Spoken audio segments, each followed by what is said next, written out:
When I was younger, every single one of my report cards said the same thing. Great student, talks too much. At the time, I thought of that as a weakness, but now I like to think of it as training. For moments like this, where talking actually opens doors. Long before I thought about standing here giving you a speech, I was a multi-sport athlete. Volleyball, basketball, softball. Sports were my identity. But when I was 14, I tore a ligament in my knee and had to have surgery. Not long after that, I found out I also needed hip surgery. I realized things would never be the same. I wasn't going to dominate the court again, and I didn't know who I was without sports.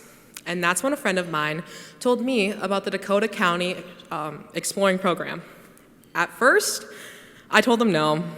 I said to myself, I would never go into law enforcement, and it just wouldn't be worth my time.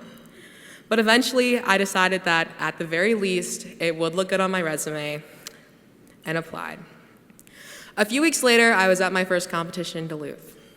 Duluth was so much fun. We spent time exploring the city, visiting the haunted ship, and studying late into the night.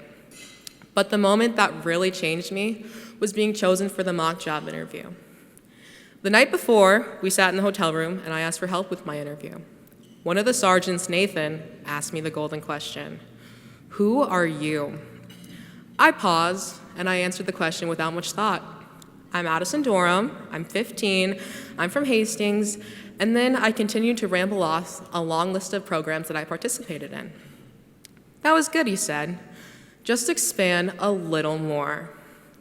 That night, I thought for what felt like hours.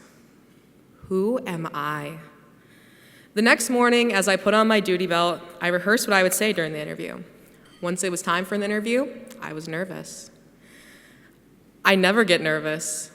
I had sweaty palms, a pit in my stomach, a lump in my throat, and my heart was racing. I was confused because I'd never felt this way before. In that moment, I realized I've never felt so passionate about anything. I saw the other explorer walk out, and he told me I could go in. I walked up to the door, and I hesitated. I had one thought: what if I just turn around? With a shaky hand, I reached for the knob on the big wooden door, not knowing it would lead me to a world this big. A world where I stand a little taller, speak a little louder, and always stand up for what I believe. I told myself, I can do it, and turned the knob. I completed my interview, and I walked out of the room with a newfound confidence. I thought that I had even done well enough to place in the event. A few hours later was the award ceremony. When it was time to hear who placed in job interviews, all of the anxiety from earlier came rushing back. The sweaty hands, the lump in my throat. In third place, not me. In second place, nope, just count me out. Once I knew I didn't get second or third, I was fully convinced that I didn't place. And then it happened. In first place from Dakota County, Addison Dorham.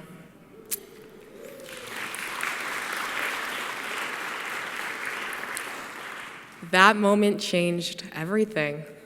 I realized exploring wasn't just something for my resume.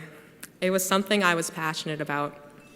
It gave me courage to open doors I never thought I could, and it inspired me to pursue a career in law enforcement, something I once swore I'd never do.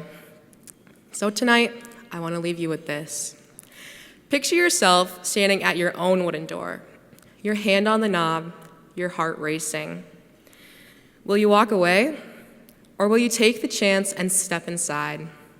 Because beyond that door might just be the confidence, passion, and purpose you've been waiting to discover.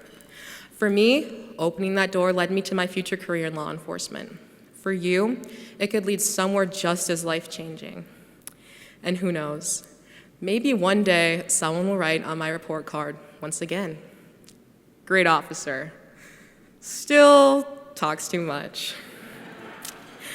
Thank you all for coming out tonight to support exploring and giving youth like me life-changing experiences. I hope you all have a wonderful evening.